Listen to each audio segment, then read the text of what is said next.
경제학자 피터 드러크라는 분이 계십니다. 이분은 어릴 때의 선생님에게서 받은 질문을 평생 기억하며 살았습니다. 선생님들이 아이들에게 너는 무엇으로 기억되기를 원하느냐고 그렇게 물으셨습니다. 그러면서 이 선생님이 대답하지 못하는 아이들에게 이렇게 말씀을 해 주셨습니다. 지금은 대답하지 않아도 된단다. 하지만 나이가 50세가 되어서 대답을 하지 못한다고 그러면 너는 너의 삶을 낭비한 것이란다. 그렇게 이야기를 해 주었습니다. 저나 여러분도 무엇으로 기억되기를 원하십니까? 저는 여러분들에게 어떻게 기억이 될까요? 저의 소원은 바로 제가 여러분들을 끝까지 그래도 사랑을 했다는 그런 분으로, 그런 사람으로 그렇게 기억이 되었으면 좋겠습니다. 좌로나 우로나 치우치지 않으려고 노력했던 사람, 그리고 목자로서의 모습을 그래도 보여준 사람, 그렇게 기억이 되면 어떨까? 그렇게 제 개인적으로 생각을 해보았습니다. 오늘 본문에 나오는 이 야곱도 단지 이전의 야곱이라는 이름으로 기억되기를 바라지는 않았을 것입니다. 여러분, 하나님의 이스라엘로 살아가는 그런 야곱이 멋진 사람이요, 멋진 삶입니다. 야곱이라는 이름의 뜻은 무엇일까요?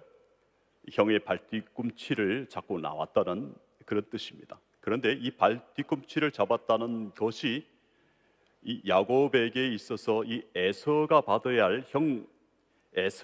할 장자권을 빼앗는 것으로 이어졌습니다. 형을 속여서 빼앗기도 했습니다. 그 축복을 빼앗았다는 거죠. 야곱은 이런 사람입니다. 야곱은 그 이름대로 사실 부족한 사람임에 틀림이 없습니다. 그런데도 하나님은 이 야곱을 베델에서 나타나 주셨습니다. 창세기 28장 15절에 보면 이런 말씀이 있습니다. 내가 너와 함께 있어 너를 지키며 너를 이끌어 이 땅으로 돌아오게 할지라. 내가 내게 허락한 것을 다 이루기까지 너를 떠나지 아니하리라. 이렇게 말씀을 하고 있습니다. 내가 너와 함께 하겠다. 내가 너와 함께 하겠다. 여러분, 이런 말씀을 들은 사람의 삶은 어떨까요? 이 말을 듣고 사는 사람은 그 말씀을 이 가슴에 담아둡니다. 내가 너와 함께 하겠다. 이 말씀을 듣고 사는 사람은 그 말씀을 절대로 잊어버리지 않습니다. 어떤 역경이 다가오더라도 그 말씀이 있기 때문에 결국 하나님께서 이 역경에서 구출해서 인도해 가실 것이라는 것을 믿고 나가기 때문에 오히려 역경에서도 힘이 나는 법입니다. 왜 그렇습니까? 그 말씀을 가슴에 담고 있기 때문입니다. 가슴에 담고 있으면 어떻게 되나요? 그 말씀이 그 사람의 능력이 되고 그 사람의 권세가 되는 것입니다. 예수님이 세례 받으실 때에 어떤 음성을 들으셨을까요? 너는 내 사랑하는 아들이요 내가 너를 기뻐하느라. 이 음성이 하늘로부터 들렸습니다. 이 음성을 평생 기억하고 또 그 음성을 들으셨던 그 예수님은 바로 권세 있는 하나님의 말씀, 하나님의 이 사랑의 말씀을 사람들에게 또 우리에게 전해 주셨습니다. 여러분, 바로 우리들도 이런 음성을 듣는 사람들입니다. 예수님만 들으시는 것이 아니라 이런 음성을 우리들도 듣고 있다는 것입니다. 땅에서 듣는 칭찬의 말도 힘이 날 때가 많습니다. 그런데 하늘에서 이런 음성을 평생 듣고 사는 사람은 어떤 일이 있더라도 다시 일어설 수 있는 그런 사람이 됩니다. 죽을 사람이 살아나고 낙심한 사람이 다시 소망을 얻고 희망을 얻을 수 있는 것이 내가 너를 사랑한다, 내가 너를 기뻐하느라, 이 음성을 듣게 되면 그렇게 된다는 거죠. 여러분, 저와 여러분에게 이런 음성이 들려오기를 원합니다. 내가 너와 함께 있겠다. 내가 너를 사랑한다. 내가 너를 기뻐하느라. 너는 내 사랑하는 아들이고 내가 나의 딸이다. 내가 너를 기뻐하느라. 여러분, 우리는 바로 이렇게 살 사람들이라는 것을 저와 여러분이 잊지 않기를 간절히 바랍니다. 야곱이 외삼촌 집에서 외삼촌의 양을 치면서 20년이 지난 후에 하나님이 창세기 31장 3절에 이렇게 말씀하고 있습니다. 여호와께서 야곱에게 이르시되 내 조상의 땅 내 족속에게로 돌아가라. 내가 너와 함께 있으리라고 또 말씀해 주셨습니다. 내가 너와 함께 있겠다. 같은 말씀이죠. 이 말씀은 내가 너를 끝까지 인도하겠다, 그런 말씀입니다. 야곱 스스로도 아내인 라헬과 레아에게 내 아버지의 하나님은 나와 함께 계셨느니라 하면서 지난 20년간의 그 세월을 돌아보면서 하나님이 함께 하시는 삶은 이런 것이다, 그렇게 아내에게도 고백하고 있습니다. 여기서 보는 야곱의 강점이 무엇일까요? 자신의 부족함에도 불구하고 저나 여러분이나 부족한 점이 다 있습니다. 그런 부족함에도 불구하고 하나님이 나와 함께 하셨다는 것을 믿으며 내가 또한 하나님과 함께하는 삶을 살아왔다는 것, 그거 아니겠습니까? 그것이 바로 야곱의 강점입니다. 하나님이 나와 함께 하시면서 하시는 일은 무엇일까요? 하나님의 영광을 위하여 살 수 있도록 해주십니다. 나를 도와주십니다. 돈을 벌 수 있도록, 가정을 가지고 지킬 수 있도록, 승진할 수 있도록, 사업이 잘 되도록, 평안하도록, 건강하게 하나님이 나를 도와주십니다. 그리고 또한 세 번째는 하나님의 사람으로 만드십니다. 그리고 또 네 번째는 우리 같은 사람을 사람되게, 진정한 사람되게 그렇게 만들어 가십니다. 그리고 다섯 번째는 역경을 이기게 하십니다. 특히 오늘 말씀을 통해서 보는 하나님의 뜻은 야곱이 이스라엘이 되도록 하시는 것입니다. 여러분, 하나님이 이스라엘이 된 야곱만 기뻐하셨을까요? 저는 그렇게 보지 않습니다. 하나님은 야곱을 기뻐하셨습니다. 하지만 이스라엘이 된 그 이스라엘을 하나님은 더 기뻐하셨습니다. 가만히 생각해 보면 왜 하나님이 야곱에서 이스라엘로 바꾸어 주셨는가를 생각해 보면 이 아브라함을 예로 들 수 있겠습니다. 아브라함이 되었습니다. 아브라함은 존귀한 아버지, 존귀한 아비라는 뜻을 가지고 있습니다. 아브라함은 열방의 아버지, 모든 민족의 아버지라는 그런 뜻을 가지고 있습니다. 아브라함이 아브라함으로 바뀐 것에도 하나님의 뜻이 있듯이 야곱이 이스라엘로 바뀐 것에도 하나님의 뜻이 있습니다.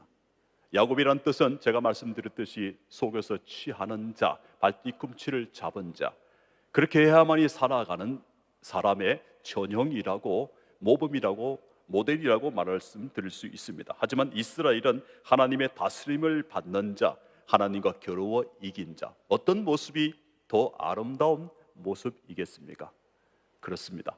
바로 하나님의 다스리심을 온전히 받는 사람이 아름다운 사람입니다. 야곱으로는 하나님의 뜻을 이룰 수 없으니까 하나님이 이스라엘로 바꾸어 주신 것입니다. 그렇다면 왜 야곱에서 이스라엘로 바꾸어 주셨을까요? 이사야 41장 14절에 보면 이 야곱에 대해서 잘 설명해 주는 말이 나옵니다. 지렁이 같은 야곱아, 버러지 같은 너 야곱아, 그렇게 말씀을 드리고 있습니다. 야곱을 지렁이와 버러지라고 그렇게 말씀합니다. 야곱은 속여 빼앗으며 살았습니다. 그런데 그렇게 하는 것이 축복의 인생인 줄 알았습니다. 축복이 최고라고 생각하고 살았으니까 아버지를 속이는 것도 아무렇지 않게 속이고, 형도 속이며 형의 장자권과 축복을 빼앗으며 살아가는 것이 그렇게 해도 되는 것으로 여겼습니다. 축복 때문에 형 에서와 원수가 되었습니다. 이런 것이 정말 축복일까요? 형제지간의 원수가 되는 것이 정말로 축복의 삶일까요? 저는 그렇게 보지 않습니다. 우리가 교회에 다니면서 신앙생활 한다고 하면서 신앙생활을 하면서 가족 간의 원수가 되고, 형제지간의 원수가 되고, 유산 때문에 원수가 되고, 이런 것이 정말로 축복일까요? 원수를 만들며 지내는 것이 과연 축복일까 물어보지 않을 수 없습니다. 야곱이 그렇게 받은 축복은 축복이지만 축복은 아닙니다. 그래서 오늘 본문 창세기 32장 이후에 야곱은 형 에서에게 찾아가서 나아가면서 화해를 하는데 어떻게 화해합니까?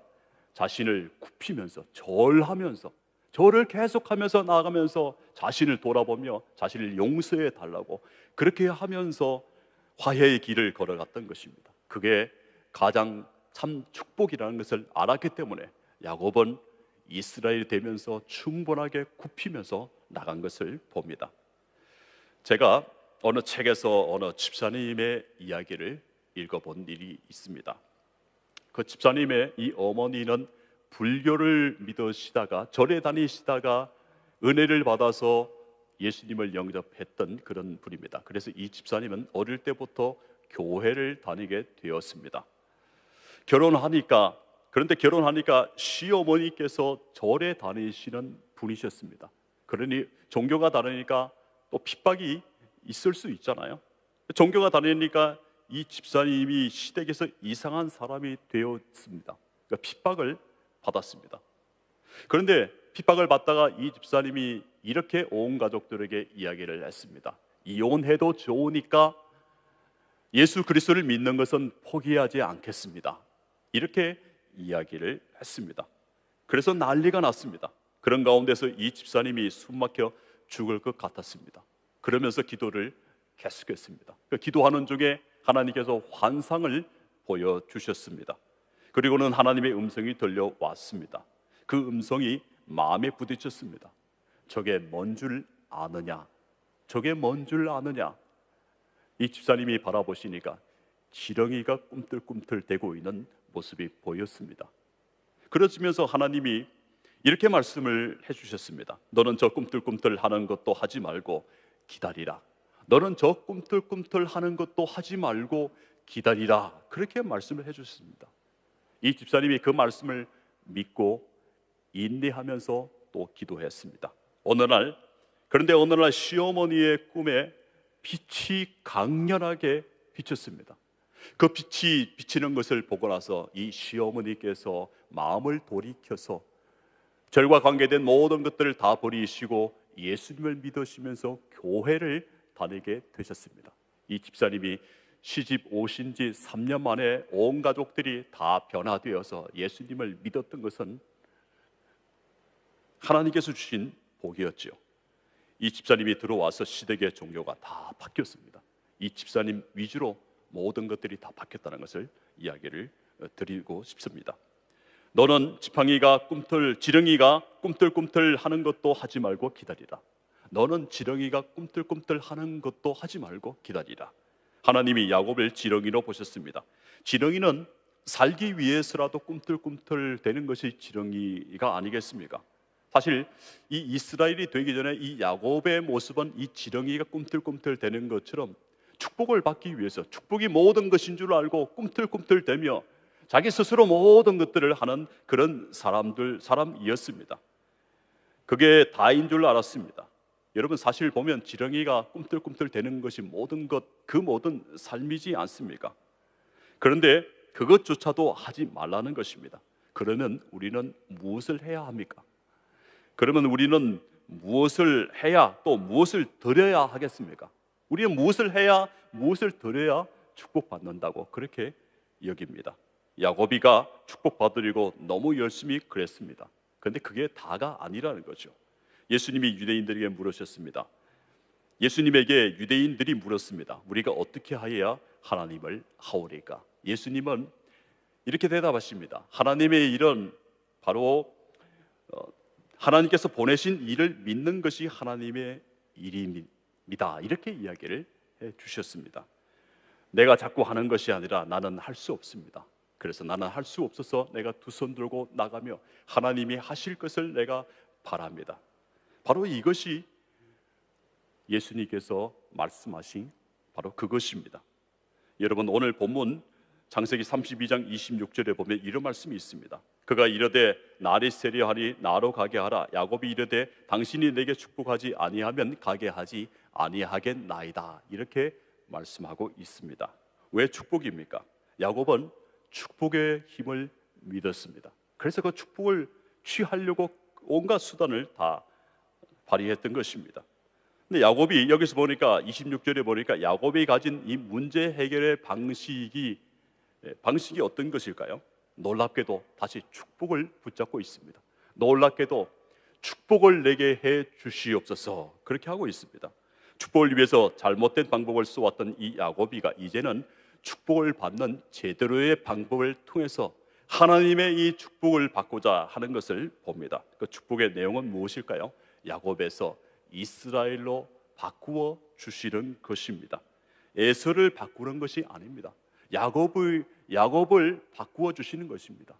사실 이 에서가 바뀌는 것이 내게는 정말로 편하고 좋은 것 아니겠습니까? 그런데 우리 인생을 보면 딴 사람이 바뀌는 것은 참 쉽지 않은 것을 봅니다. 오히려 내가 바꾸어지는 것, 내가 바뀌는 것이 오히려 더 쉽다는 것을 우리는 압니다. 그러므로 오늘 이 야곱이 받은 축복은 무엇일까요? 그 축복은 야곱 자신을 바꾸어 주시는 것입니다. 뼈를 깎는 아픔이 있더라도 내가 바뀌면 모든 것이 바뀌는 것입니다. 하나님이 제시하시는 길은 그런 것입니다. 하나님은 둘러서 그렇게 가시는 것이 아닙니다. 우리가 어떤 일을 만났을 때에 피하기 위해서 둘러서 가게 되면 그 일을 다시 만나지 않을까요? 다시 만납니다. 우리가 피해가면 피해 갈수록 오히려 더 우리가 올가미에 걸리게 되는 것입니다. 똑같은 문제로 마주치게 되어 있습니다. 하지만 여러분, 다른 사람이 나의 문제를 지적하게 되면 그것은 상처가 됩니다. 그러나 하나님께 나아가서 나의 약함을 보이고 내가 또한 이런 것들을 하나님께 문제를 아뢰게 되면 하나님과의 관계에서 그 문제는 상처가 아니라 오히려 그것은 나를 치유하는 치료책이요, 또한 나중에는 감사가 되는 것을 보게 됩니다. 오늘 27절에서 하나님이 이렇게 말씀을 하고 있습니다. 너의 이름이 무엇이냐? 그 사람이 그에게 이르되 너의 이름이 무엇이냐? 이렇게 묻고 있습니다. 이 말씀은 너는 누구냐 묻고 있는 것입니다. 여러분, 하나님이 야곱의 이름을 몰라서 물으시겠습니까? 아니라는 거죠. 하나님이 야곱의 이름을 충분히 알고 야곱이 누구인지를, 어떤 성품인지를, 어떤 사람인지를 누구보다도 잘 알고 계셨습니다. 하지만 하나님은 야곱에게 너의 이름이 무엇이냐? 너는 누구냐? 그렇게 물으셨습니다. 야곱은 정직하게 야곱입니다, 그렇게 말합니다. 하나님이 야곱이라는 것을 아시면서 물으시는데 야곱은 제가 야곱입니다, 이렇게 말합니다. 그런데 야곱이 이렇게 말할 때 야곱의 마음 가운데는 어떤 생각이 들었을까요? 아마 저는 지렁이 같은 야곱입니다, 쓸모없는 야곱입니다, 버러지 같은 삶을 살아온 그 야곱입니다 하면서 그 대답을 했을 것이라고 저는 봅니다. 만약 하나님이 우리에게 너는 누구냐 물으신다면 우리는 어떻게 대답할 수 있을까요? 나는 의인입니다, 이렇게 대답할 수도 있겠죠. 저에게 물으신다면 저는 죄인입니다, 저는 죄인 중에 괴수입니다, 그렇게 저는 대답할 것입니다. 야곱은 저는 지렁이 같은 야곱입니다, 이렇게 하나님 앞에서 대답했습니다. 자기 자신의 약함과 한없이 부족함을 인정하면서 살아가는 마음이 하나님 앞에서의 마음이지 않을까, 저는 그렇게 봅니다. 내 자신을 죄인으로 보면서 죄인으로 여기면서 살게 되면 그런 마음으로 늘 겸손하게, 늘 숙이며, 늘 다른 사람을 나보다 낮게 여기며 살아갈 수 있다고 저는 그렇게 봅니다. 여러분, 이렇게 야곱으로 살아왔던 것이 얼마나 잘못된 일인지 아는 것이 우선되어야 하는 것입니다. 자신이 죄인임을 매일매일 고백해야 고름나는 내 영혼이 치유되고 또한 내가 하나님 앞에서 어떤 모습을 가지고 있는지를 알 수가 있습니다. 그러면 예수 그리스도의 십자가의 보혈이 부어집니다. 십자가의 보혈이 부어지면 그러면 우리가 한 걸음 한 걸음 앞으로 전진해 나가는 삶을 살 수가 있습니다. 하나님이 기뻐하시는 것은 무엇일까요? 성전에 올라가서 기도했던, 하늘을 우러러 보지 못하며 가슴을 치면서 그렇게 기도했던 세리의 모습을 떠올려 보시면 되겠습니다. 하나님이 기뻐하시는 것은 바로 나는 죄인입니다, 하늘을 우러러 보지 못하면서 나는 죄인입니다 고백하면서 나가는 그런 사람은 어떻게 앞으로 살아갈까요? 그렇습니다. 겸손하게 남을 나보다 낮게 여기며 살아가는 것입니다. 저는 그것이 바로 그리스도인의 권세라고 봅니다. 그리스도의 권세는 남을 주장하는 것이 아니라 낮은데 내려가면서 다른 사람을 섬기며 교우를 섬기며 사랑하는 모습이라고 저는 봅니다. 여러분, 야곱이 하나님을 만난 곳이 버니엘이 되었습니다. 30절에 보니까 그러므로 야곱이 그곳 이름을 버니엘이라 하였으니 그가 이르기를 내가 하나님과 대면하여 보았으나 내 생명이 보존되었다, 그렇게 말하고 있습니다. 이 야곱이 하나님의 얼굴을 보았습니다. 하나님의 얼굴을 본다는 것은 무엇일까요? 은혜를 받았다는 것입니다. 은혜를 받고 보니 모든 것이 바뀌어 보인다는 것입니다. 제가 최근에 이런 이야기를 들은 적이 있습니다. 어떤 분이 제게 이렇게 이야기를 해주셨습니다. 이분은 새벽 기도를 계속 하시면서 기도를 개인적으로 문제가 생길 때마다 기도를 집중적으로 하시는 분이신데요, 이분이 그런 기도를 하면서 하나님이 은혜의 마음을 주셔서 그 은혜의 마음이 몇 년간 지속되었다라는 그런 말씀을 해주셨습니다. 어느 날 차를 타고 가는데 달이 환하게 자기 자신을 보면서 웃고 있더라는 것입니다. 계속해서 달을 바라보니까 그 달이 또 웃고 따라오면서 웃고 있더라는 그런 말씀을 해 주셨습니다. 은혜 받으면 일어나는 일이 그런 것입니다. 우리가 야곱일 때는, 야곱의 삶을 살아갈 때는 그런 것이 보이지 않습니다. 그런데 은혜 받은 다음에 보이는 것들이 있습니다. 그래서 하나님의 얼굴을 본 야곱이가 창세기 33장 10절에서 형 에서에게 나아가며 하는 말이 내가 형님의 얼굴을 배운 적 하나님의 얼굴을 본 것 같사오며 라고 하고 있습니다. 하나님의 얼굴을 본 사람은 사람의 얼굴 가운데서도 하나님의 얼굴을 발견할 수 있는 그런 사람입니다. 달을 보아도 달이 나를 보고 웃으며 축복한다는 그것입니다. 여러분, 은혜의 힘은 바로 그렇습니다. 저와 여러분이 이와 같이 은혜를 받는 일에 힘을 써야 하겠습니다. 물에는 표면 장력이 있습니다. 제가 물이 담긴 이 컵을 들고 있는데요, 물이 담겨 있습니다. 이 표면 장력이 무엇이냐면 물이 물을 끌어당기는 것입니다. 물의 표면에서 힘이 있는데 그 물이 다른 물을 끌어당기는 것이 바로 표면 장력입니다. 제가 이런 동시가 있는 것을 찾아보았습니다. 제가 동시를 읽어드리겠습니다. 형, 이리 와봐. 물이 가득 찬 컵에 조심조심 물을 더 부어봤는데 볼록 쏟기만 하고 넘치지 않아. 물이 서로 꼭 껴안고 있나봐. 아무도 밀어내지 않고. 나는 학교에서 짝짓기 놀이했을 때에 친구들을 밖으로 밀어냈는데 나 살려고. 너뿐만이 아니야, 우리 다 그래. 이런 동식입니다. 제가 다시 읽어드리겠습니다. 형, 이리 와봐. 물이 가득 찬 컵에 조심조심 물을 더 부어봤는데 볼록 쏟기만 하고 넘치지 않아. 물이 서로 꼭 껴안고 있나봐. 아무도 밀어내지 않고. 나는 학교에서 짝짓기 놀이했을 때 친구들을 밖으로 밀어냈는데 나 살려고. 너뿐만 아니야, 우리 다 그래. 저는 여기서 물이 서로 껴안고 있다고 본 것을 굉장히 감동 있게 보았습니다. 여러분, 하나님은 부족한 야곱이라도 밀어내시지 않고 그때라도 표면 장력으로 끌어당기셨습니다. 이스라엘이 된 이 야곱을 하나님은 더 그 표면 장력으로, 사랑의 표면 장력으로 끝까지 끌어안고 가셨습니다. 만약에 야곱을 버리셨다고 그러면 오늘의 이스라엘은 없었을 것입니다.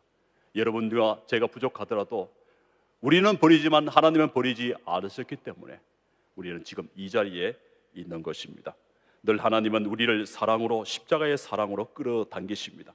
아무도 밀어내시거나 버리시거나 포기하시거나 하지 않으십니다. 우리는 그런 사랑을 받은 사람입니다. 십자가의 사랑을 받은 사람입니다. 하나님은 야곱도 사랑하지만 이스라엘을 더 사랑하십니다.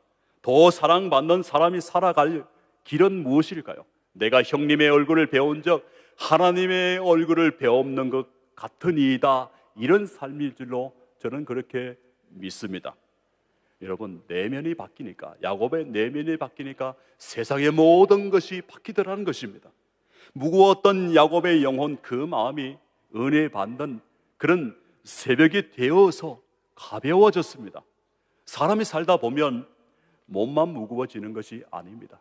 영혼도 무거워질 때가 있고 마음도 무거워질 때가 있습니다. 영혼의 문제는 어떻게 풀어야 할까요? 하나님과 만나서 풀어야 합니다.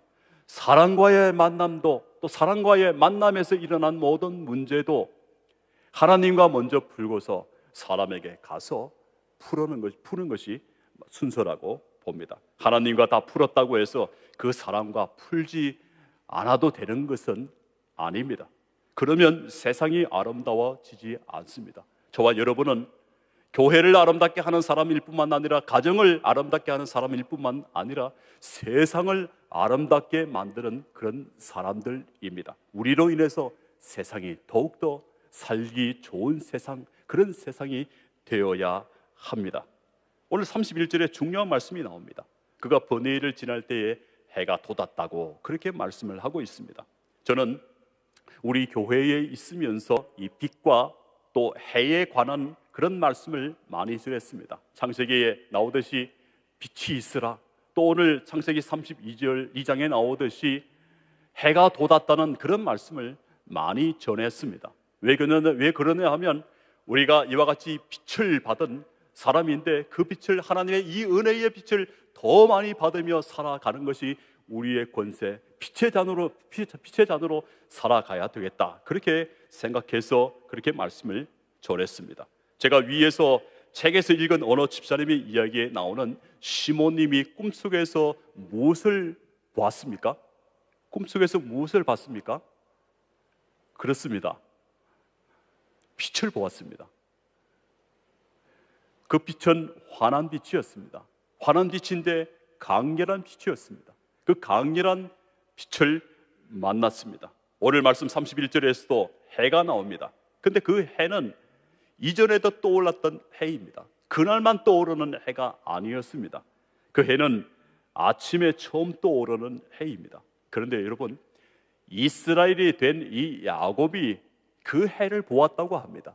야곱이었을 때 그 해를 보지 못했을까요? 우리가 지금 나가도 해가 떠 있을 겁니다. 그런데 야곱이 보았던 그 해가 아니었습니다. 이스라엘이 본 해는 이스라엘이 된 야곱에게 하나님이 특별하게 만들어 주신 해, 야곱의 눈을 열어주셔서 이스라엘만이 발견하게 된 바로 그 특별한 해였습니다. 인생은 이런 빛과 함께 가야 제대로 가는 것입니다. 그러므로 여러분, 빛을 여러분 가운데서 많이 받으십시오. 하나님이 주신 은혜의 빛을 많이 받고 사셔야 하겠습니다. 야곱이었을 때는 보이지 않던 것들이 이제야 보이는 것이 신기하지 않습니까? 야곱이 하나님의 얼굴을 본 후에 해가 돋았습니다. 해가 돋았다는 말, 여러분의 인생 가운데서 중요한 말씀이 되기를 원합니다. 하나님을 만난 후에는 그 얼굴에, 그 심령에 해가 돋아서 환하게 살아가는 법입니다. 그러면 온 세상이 밝아 보이게 됩니다. 이 해는 특별한 해라고 말씀을 드렸습니다. 하나님이 야곱에게만 만들어 주신 해입니다. 그렇다면 하나님이 야곱에게만 주신 것일까요? 아닙니다. 우리에게도 주셨습니다. 누구를 통해서요? 예수 그리스도를 통해서. 하나님의 나를 향한 사랑, 십자가의 사랑, 그것은 일반적인 것입니까? 누구나 다 받을 수 있는 것입니까? 아닙니다. 따지고 보면 저에게는 예수 그리스도의 사랑, 하나님의 사랑은 가장 제 인생에서 특별한 것입니다. 저와 여러분에게도, 저와 여러분 각자에게도 이 예수 그리스도의 사랑, 하나님의 사랑은 아주 특별한 것입니다. 그렇기 때문에 우리는 예수 그리스도를 중심으로서 삶을 살아가는 것입니다. 이제 말씀을 맺겠습니다.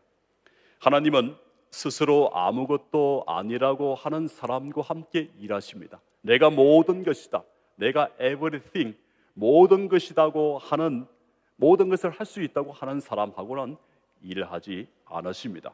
야곱이 야복강가에서 기도하면서 발견한 것은 바로 이것이었습니다. 자기 스스로 아무것도 아니라는 것, 나는 지렁이 같은 버러지 같은 삶을 살아왔다는 것을 후회하고 또한 새로운 마음을 가지고 살아가는 것, 그러니까 이제는 이스라엘인 것입니다. 저와 여러분이 이스라엘로서의 삶을 살아가야 되겠습니다. 참 이스라엘로서의 삶이 하나님께서 원하시는 삶입니다. 여러분, 우리는 축복을 받은 사람들입니다. 축복받은 이 야곱이가 무너지려는 그런 순간에 하나님을 붙잡고 다시 일어섰습니다. 야곱이가 다시는 일어서지 못할 것 같은 이 야복강가에서 하나님의 얼굴을 보고서 일어섰습니다. 해가 돋았다고 하는 것은 그렇게 다시 일어서서 하나님의 주시는 새로운 삶을 살아갔다는 것을 말합니다. 은혜 받은 눈과 마음으로 살아갈 이유, 우리가 모든 역경 가운데서 하나님이 주신 그 은혜의 해를 보았기 때문에, 은혜를 받았기 때문에 우리가 여기까지 왔다는 것, 바로 그것입니다.